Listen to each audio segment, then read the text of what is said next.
Hi, I'm Paul Farmbee, and welcome to the Incredipaul Podcast, where we learn how to become the most incredible versions of ourselves by learning from each other. Today, it's actually a collab. So we have the Incredipaul Podcast, but we also have the Chris Podcast. So I have my dad, Sonny Farmbee, and my brother, Matthew Farmbee. How about you guys introduce yourselves? I just briefly said your names, but tell me more about yourselves. You go first. Okay, well, I'm Matthew Farmbee, like he said. I'm part of the Chris Podcast. I am an electrical engineer. I also do freelance videography, photography, creative stuff here and there as well. So, Awesome. All right, I'm Sonny Farombi, and I'm also an electrical engineer, although I have left engineering behind me for a while now. I do leadership development, coaching, speaking, but my background is engineering, project management. Awesome. So for those of you who've been listening or watching the Incredipaul Podcast, you may have heard these voices before. So I think my dad was on episode 3, and my brother, he was on episode 8. So talked a little bit about emotional intelligence. If you haven't seen that episode, definitely go back and check it out. And then my brother Matthew talked about chasing his passion with electrical engineering and the photography stuff. So we want to do something a little bit different, get us all together. We all have our podcasts, and we're all engineers as well. So I'm chemical engineer. Both of you are double E's or electrical engineers. So I just diving in a little bit, like at what point did you decide to do other stuff besides engineering stuff, or were you already doing some of that stuff all along? I mean, you can go first. You're the one that's like no longer really doing That's engineering true. stuff. Yeah. So. Well, for me, it actually evolved over so many years. As an engineer, when I began to lead teams, maybe about 5-6 years into my career, when I began to lead teams of engineers, that's when I actually realized that I didn't have the skills to lead teams. I needed the appropriate skills to be a better leader of my team, to be able to influence, to be able to motivate people. So I began to think of that, and it wasn't until much later when I actually began to lead project teams that I realized I needed to begin to develop those leadership skills a little bit more. So after developing those skills, after those translated into successes in my career, I realized the importance of developing those skills. And that was when the idea occurred to me that a lot of engineers I work with, that I work around me, they needed those skills development also that I needed. I thought I saw I needed in myself. So that started the desire in me to begin to teach and coach based on my learnings, my experiences. So that was how that started, maybe about 15 or so years into my career. And I began to stoke that flame a little bit and began to look for leadership development opportunities, began to go for coaching opportunities, and then eventually went into becoming a certified coach. Awesome. So for what I'm hearing you say is really you discovered you had a gap, and with that, as you were closing that gap, you found something you're more passionate about and pursued it. Definitely, yeah. Awesome. How about you, Matthew? Yeah, I think for me, the creative and video and photo stuff came before engineering. Just because I remember growing up, we would always just like, I'd get you guys to like shoot short videos and short skits, and I'd always like take photos and stuff. But I always liked the technical side of like breaking things down and like being on the computer and just like fixing things up. Because I remember, multiple times where I'd like break my computer downloading or I had to fix just it. glitching stuff, I and then I'd have to go to my dad and be like, my computer doesn't boot up anymore. Yeah, well, since you are saying that, let me interject here. And I remember when you, what was it? These were the days when hard drives are so, very small, maybe 50 megabytes, 120 megabytes. Like storage. Yeah, storage on the hard drive. And then Matthew will want, I don't know what you were storing on your computer hard drive that you had at home, but because you run out of space, then you compress them. So I remember one day he compressed the entire hard drive and then it won't start up anymore. Yeah. And I was wondering, You what, can compress the whole thing. you compress the whole thing. Yeah. And then they can't read any, the operating system cannot read any of the files. So it couldn't. And it actually took me a while because I couldn't understand why until I actually had to open it up, take out the hard drive and connect it externally to a different computer. That was when I realized that it was compressed. So we had to decompress everything. One massive .zip file. I never knew about Yeah, you probably didn't know that. Yeah. That was No, one- I remember that because it goes back to because I would always take lots of photos and videos, so my drive would fill up quickly. But I was like, oh, I found out how to like compress stuff. You could like send it to compress or whatever. So I was like, oh, I'll just compress my whole drive and save like lots of space. Oh, that was funny. I still remember that very well because I know I was mad. I wasn't very happy about that because I was about a couple of hours trying to, first of all, figure out what was going on because the computer wasn't booting. And then once we figured out how, then okay. Yeah. So again, for me, I definitely had like both sides. And then going into college, decided to study engineering. And then I think it was my second year within engineering, I got like a part-time job as the videographer for the office registrar. So I was able to do kind of like both, again, the freelance stuff and still while studying engineering. So it's always been like both. I like the freelance because of the creative freedom rather than like working for someone and having to do what they say all the time. So yeah, so I've been a little bit of both, I think. Yeah, no, I definitely agree with you there as far as still working full time and then doing this stuff on the side. So been working manufacturing 7+ years now, and then officially doing the Incredipaul stuff over 3 years now. So that's been fun. But it really started out with stuff I was doing with colleges and universities, student organizations, from starting a student organization when I was a sophomore to helping with alumni associations. So I think it's all just been building upon it. But I realized that all the stuff I do at Incredipaul and NALA STEM with helping people who are underrepresented, historically excluded in STEM, that's my passion. And I think, and we could probably get into this as far as what it's like, because you could talk about the transitioning from working full time to really being on your own full time. Because, and I had other guests talk about this, it's different when you are responsible for making money as opposed to waiting every Friday for a paycheck from a company. And so for myself, I'm really passionate about the stuff I'm doing, but I haven't really made the full jump. And maybe I will. I mean, it's really just circumstances as far as if I'll make the full jump to only doing Incredipaul stuff and the nonprofit stuff. But I don't like talk about that. Like, was there a catalyst or a specific point that made you want to do that?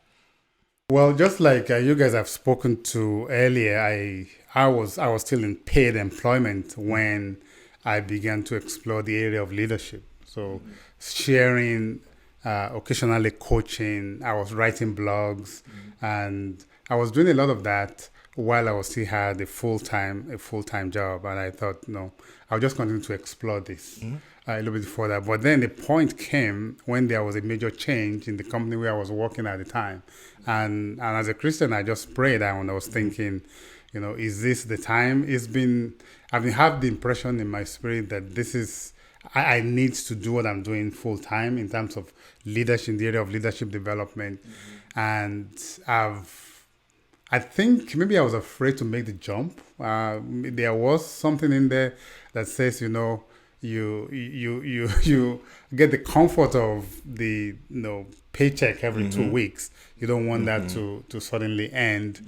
But then I continue to pray and I continue to get this impression that it's time. It's just time to go, whether the paycheck is coming in or not. Just time to go. And I had the opportunity of capitalizing on the change in the organization where I was working at the time. There was a change and I took the opportunity and left. And just began to now focus more on The first few months, I was focusing more on getting my certification with the John Maxwell team at the time, then the emotional intelligence certification, and getting a lot of things together. Also, before then, because of my emotional intelligence coaching certification, I have been able to coalesce my experience with a lot of things I was learning in emotional intelligence into a 2-day course, a complete 2-day seminar that I think will be very, very powerful to STEM professionals and project managers, which was my tribe, the people I was working with most of the time. So I already had that developed.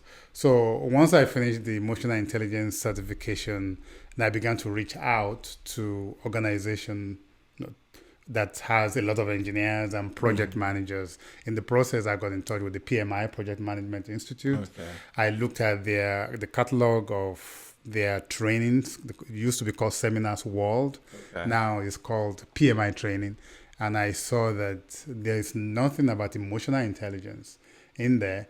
And according to the PMI triangle, the talent triangle, they call it, emotional intelligence is called out in the leadership side of the triangle, but there was no training that's actually addressing that. So I leveraged one of the relationships I've developed in PMI years ago to be able to reach out and find out.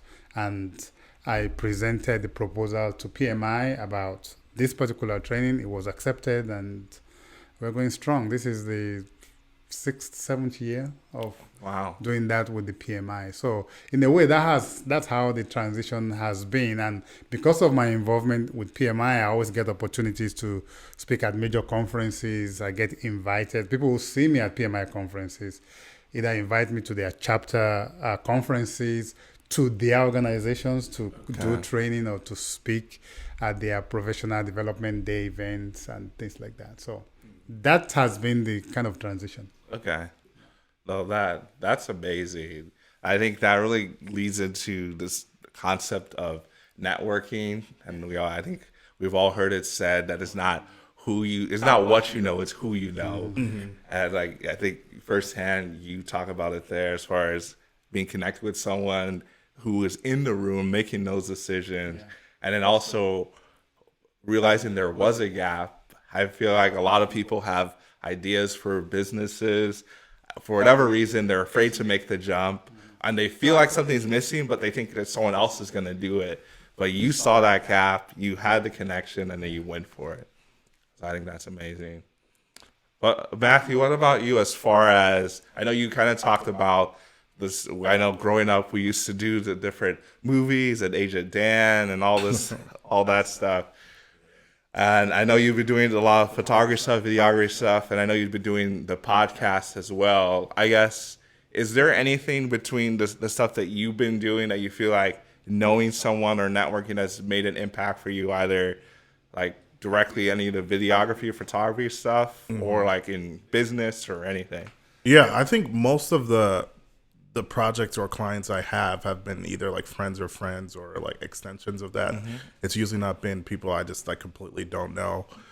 So I think initially like friends I've made, even from like music, because I play guitar and stuff. I shot, I think it was last year, a couple times I shot like some concerts from like a friend of a friend who reached out. Okay. And then from there was able to make a connection from another friend of a friend to wow. So I think it's always, especially for videography and photography, because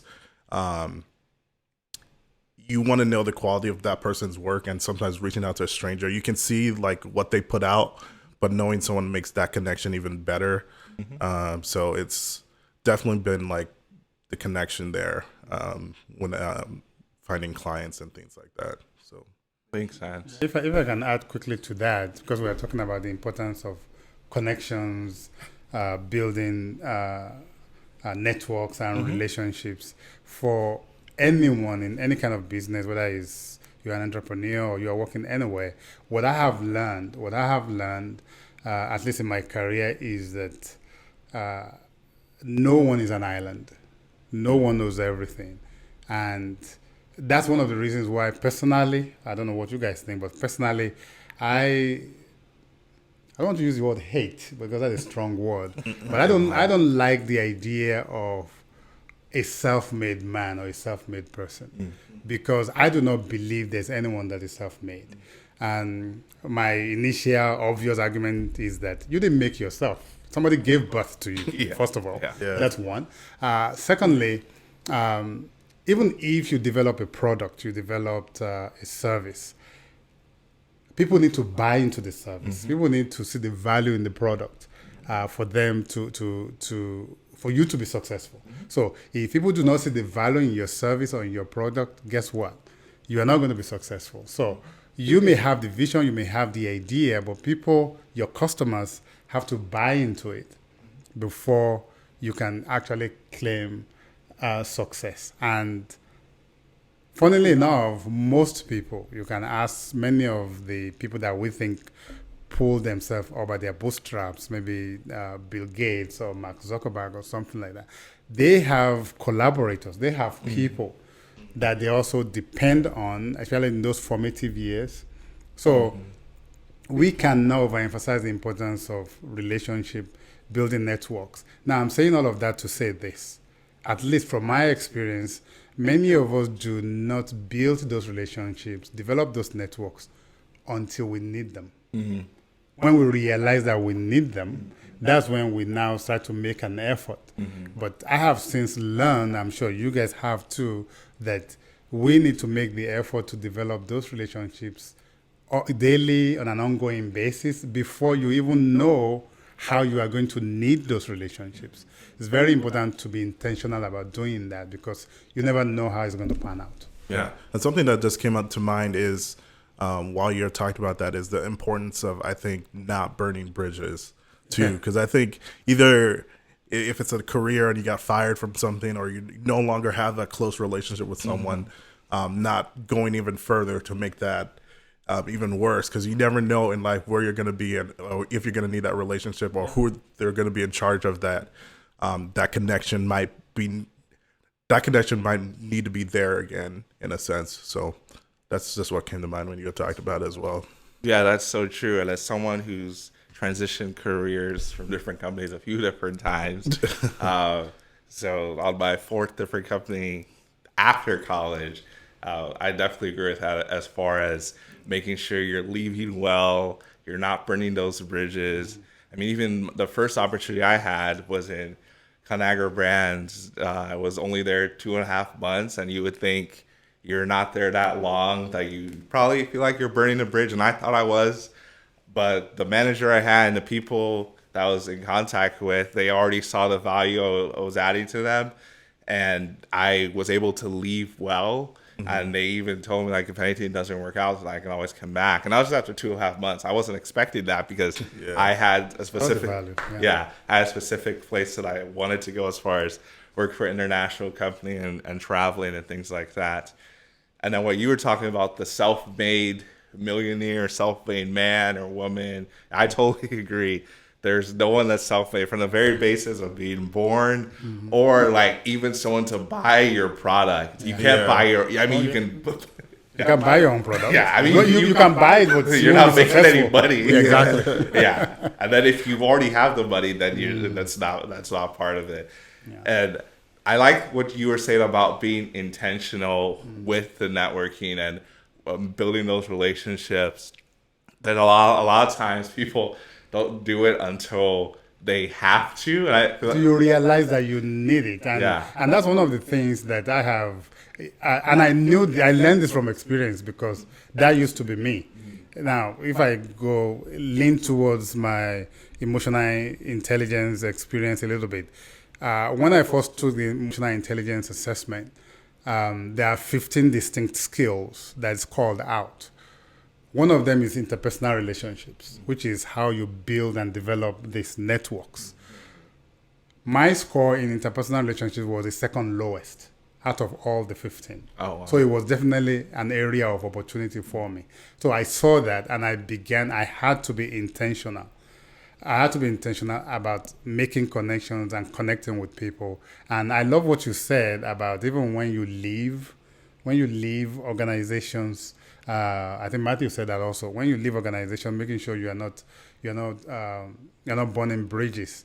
Now, I want to add to that even if maybe when you're about to leave, maybe somebody has ignited a bridge on one end, about to set fire to it. Yeah. And I'm sure understand what I'm trying to say. You can only really control your side of it. Exactly. You are not the one lighting the fire, igniting the thing, but somebody, because you can't control what other people will do. So somebody else is kind of putting fire on the bridge to try and burn it. I think part of being intentional is for us to decide to try to put out that fire, even if we're not the one that started it, because we know what we are doing. We know that we want that bridge to stay intact. I'll give you an example without referencing companies or names of people. To protect the innocent. Yes, and some of the guilty too. Yeah, the guilty too. Yeah. There was somebody was about to leave the organization, and the way the person was leaving was not. He didn't like it.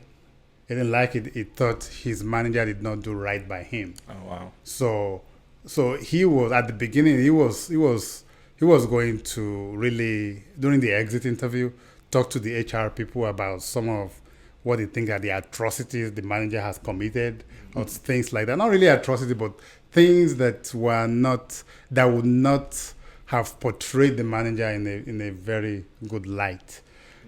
In doing that. So during the exit interview, so I think he hinted that to the HR people, and then at the exit interview, he had done some rethinking about that and decided exactly what we're talking about. Maybe in this case, he actually kind of ignited the bridge, wanted to burn it, when he realized, okay, I don't want to do this, and quickly put out the fire. So at the exit interview, because he has already mentioned that to the HR person, the HR person actually brought it up. Wow. With him, his manager, and the HR person there. And when the HR person brought it up, he quickly said, "You know what? That's not an issue." He said, "That's not an issue. We don't need to discuss that anymore." So I'm saying that to say, even when we're the one that igniting the bridge to burn it, or somebody else is burning it, we can do some reflection and insight that will help us realize, no matter what, I may not be happy with what's going on, even if I'm exiting the company, but I still do not want to burn this bridge. Yeah. And we can do the best that we can. And I think that's the concept of grace, really, doing good for some bad things that could have been done to us, not paying them in bad kind, but doing good instead. So Yeah. And the other thing is that people change, not only jobs, so they might end up in somewhere else and you might need them, or where you're going, but people change. There's just growing personal growth. There's people, I know even you talk about from your story, that like just because someone is this way and it doesn't show good leadership skills or is showing all these negative characteristics, that doesn't mean they're always going to be that way. Yes. And when they do change and they see that you're showing them grace, they're going to be that much more thankful. And that can also be a trigger for them to start changing, because a lot of, I always talk about, it's not about how you, not to react, but to respond, because you cannot control what other people are doing or saying. You can only control how you respond to it. And based on your response, it can soften someone that's coming at you really hard, or it can escalate. So. A soft answer turns away wrath. Yeah, that's very true. But another thing I want to hit on, because just from coaching different people through their careers and things, is there's this idea of the company loyalty, or doing what's best for the company, even if it's to the detriment of themselves. And so I have some thoughts on that, but I wanted to get your thoughts first, as far as, do you believe in company loyalty, and what would you do if you were in a situation that the company wasn't doing the right thing for you? Oh, you want me to start? I definitely believe in company loyalty to an extent. I think at the same time, a business is a business, and usually they're going to do what's best for the business and not necessarily what's best for you.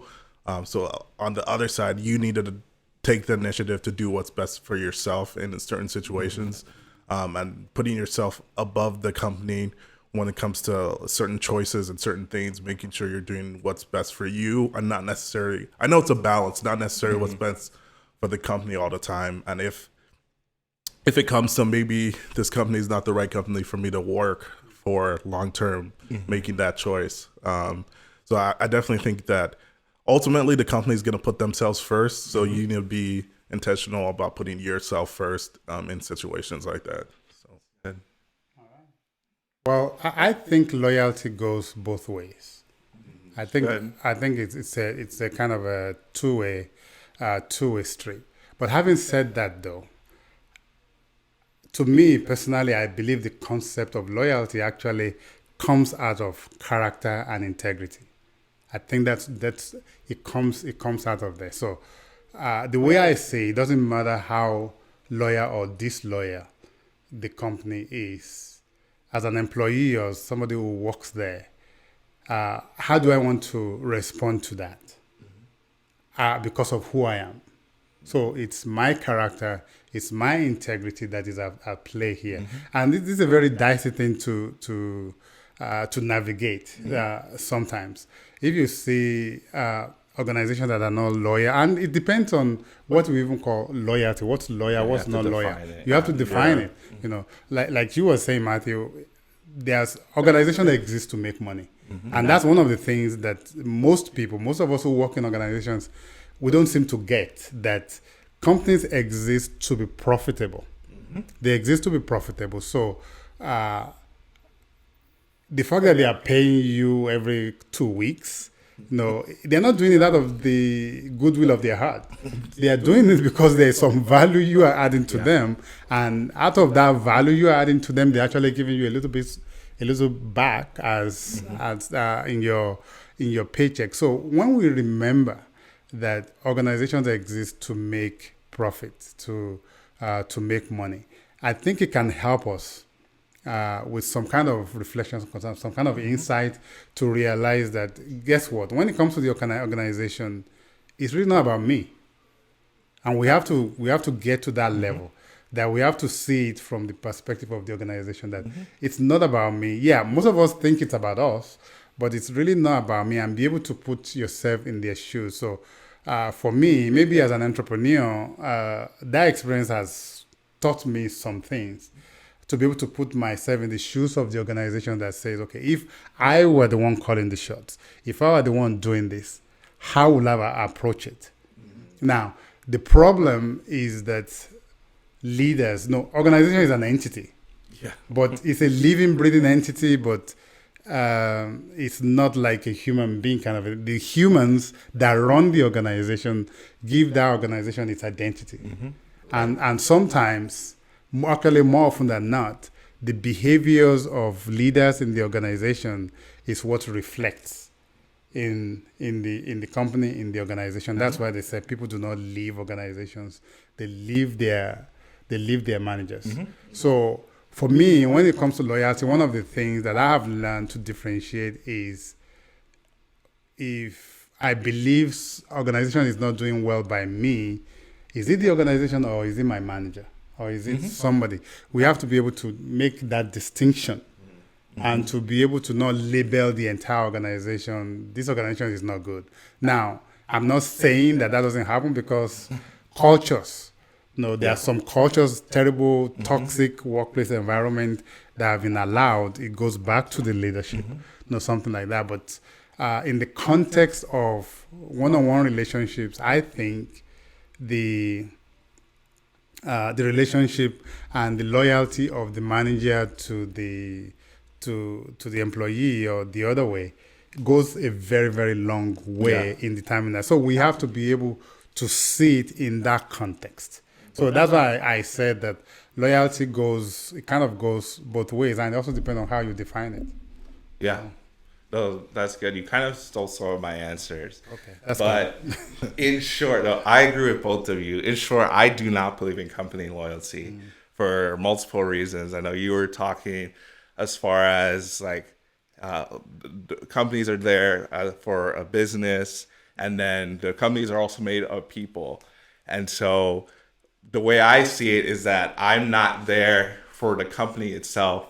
I'm there obviously to provide value for the company, but I'm also getting value back. Yeah. Whether that's monetary value at a very minimum, we can get into that as far as how much salary comes into play. It's really a minimum thing, and then from that, there's a lot of other factors that are important.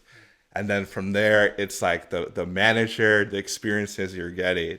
So I think that goes directly from my path. I told you I was at the first company I was at for 2.5 months.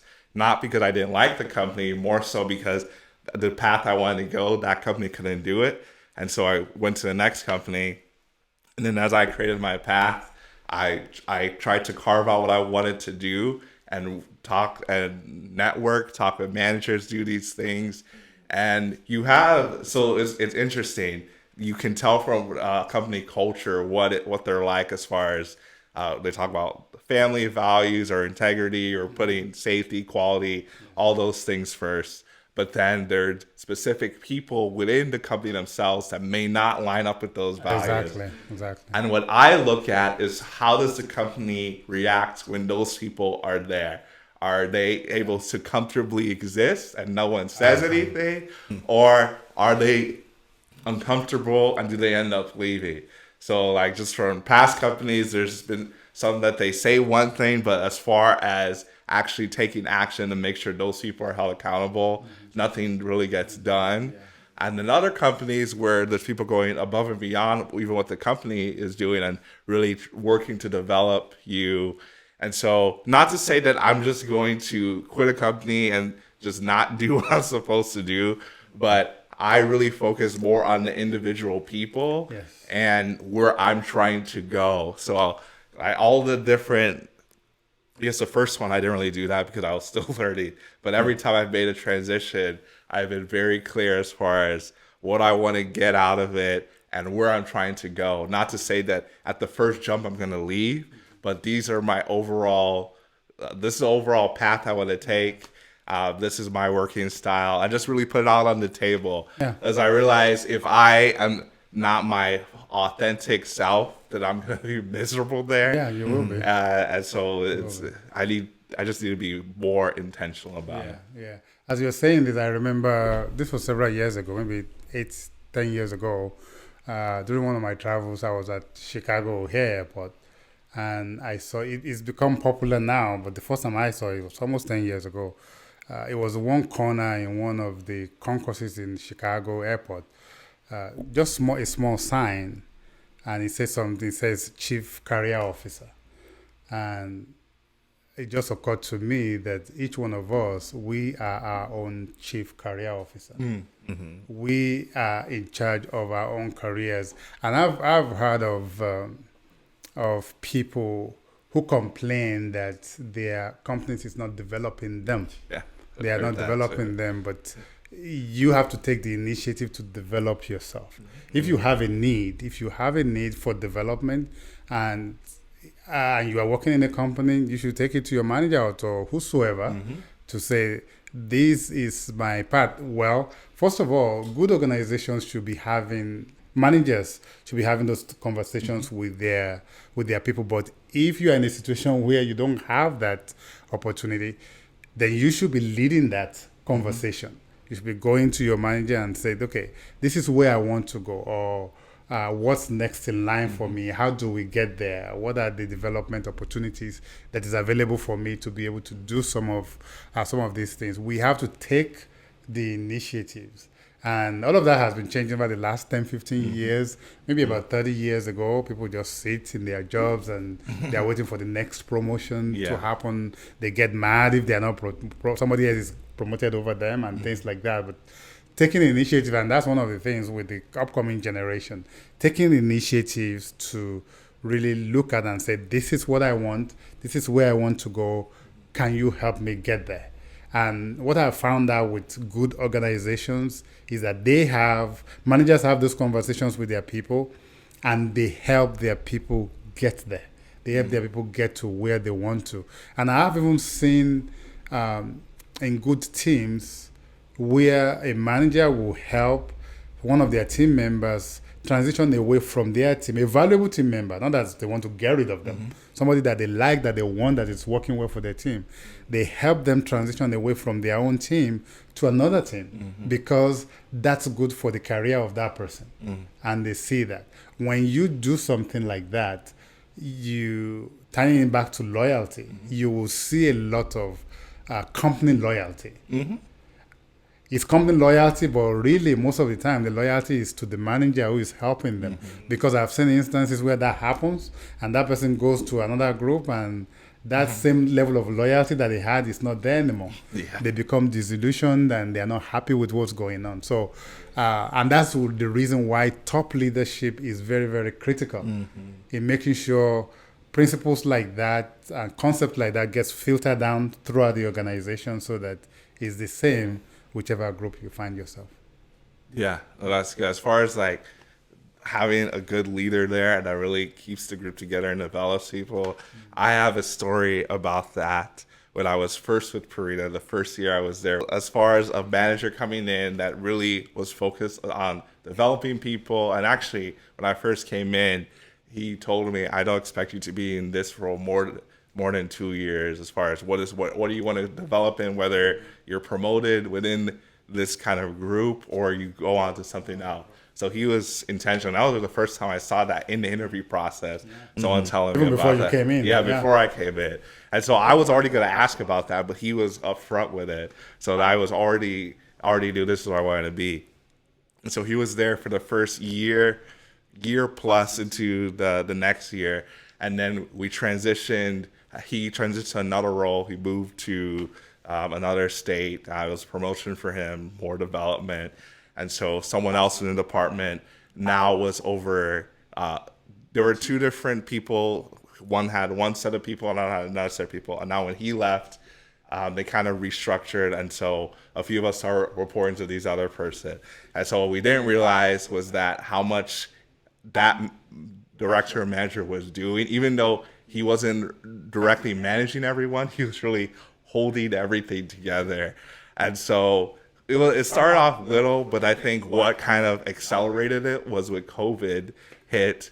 And so everything went virtual, how it started to feel like a lot of micromanaging, not a lot of clarity, not a lot of trust.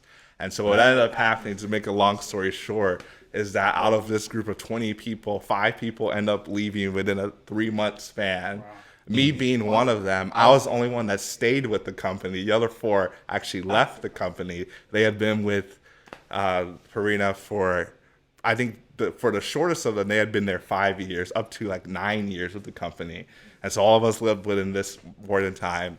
You went to another group. Yeah, I went to another group. So I know that's what you mentioned as far as I understood the culture of Purina as something that didn't really allow for this, and had relationships other places with networking.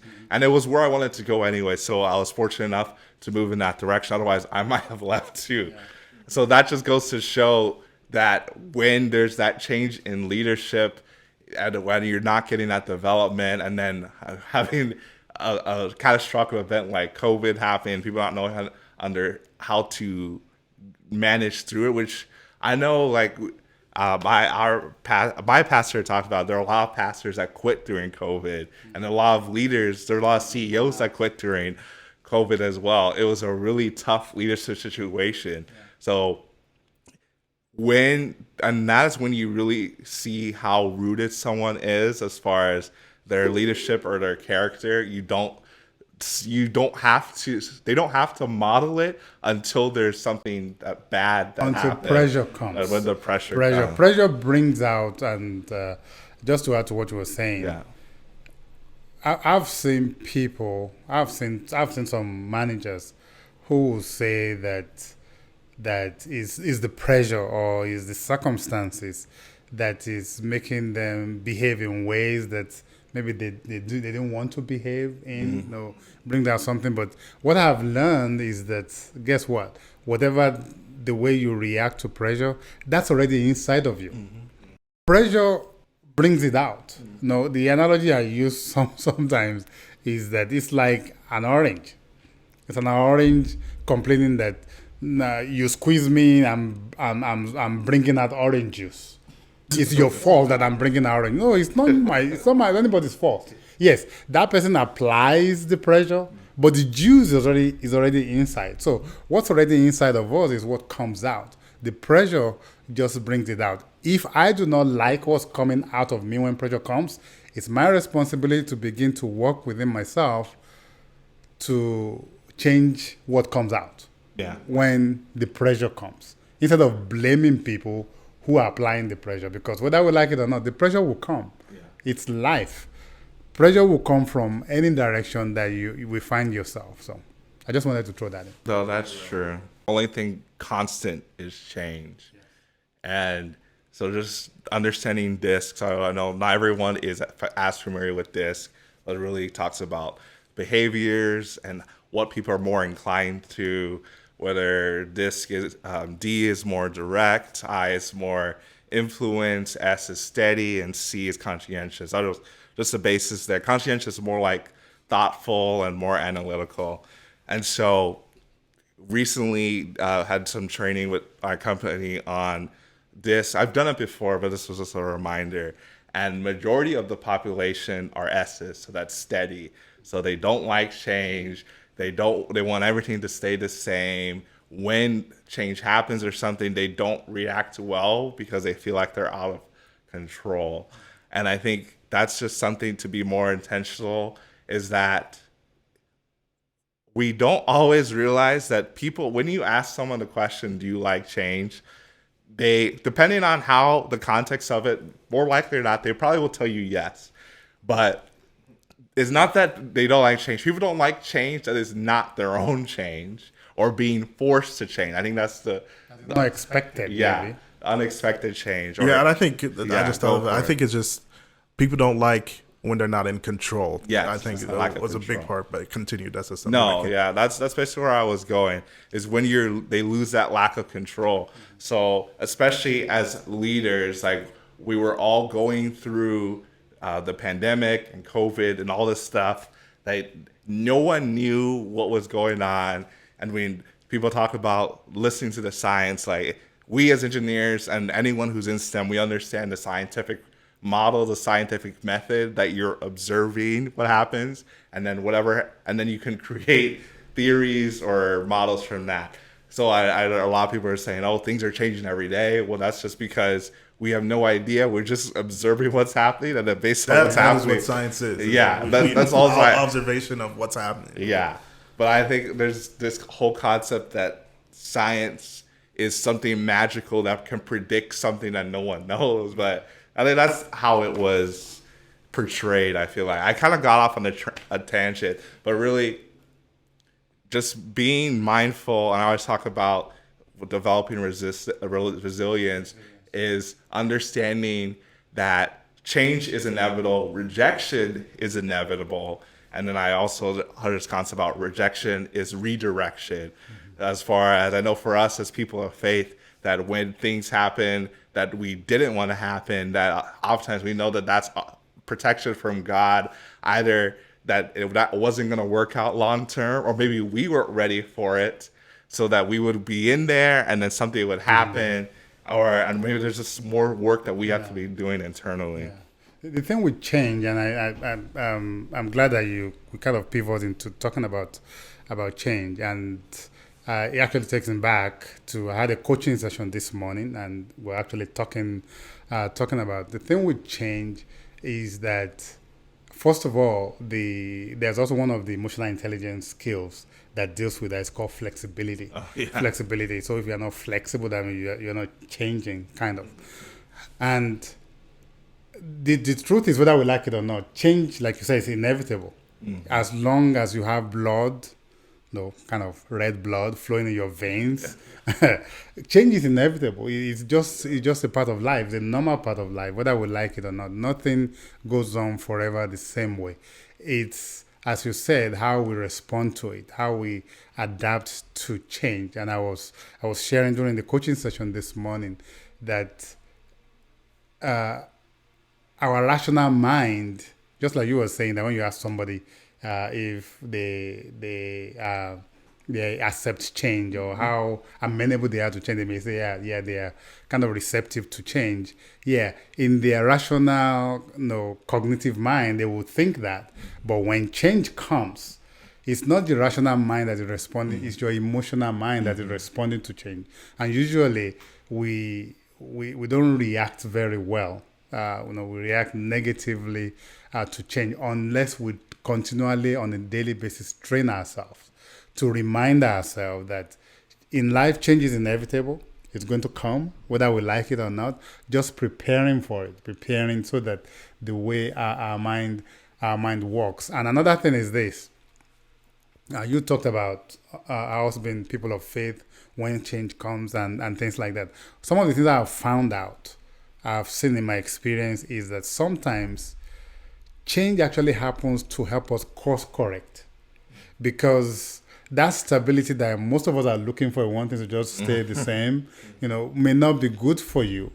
And then the change comes to kind of, take you off that course, that stable course that you think you want to be in, and also to make sure that things happen. And sometimes change those changes force you into situations that actually are good for you.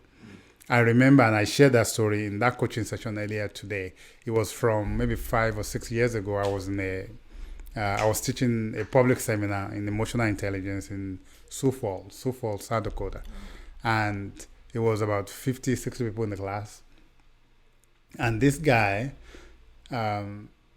at lunch, the seminar was in a hotel. So usually, if the hotel has a restaurant, I eat lunch there because I want to quickly eat and come back before everybody comes in.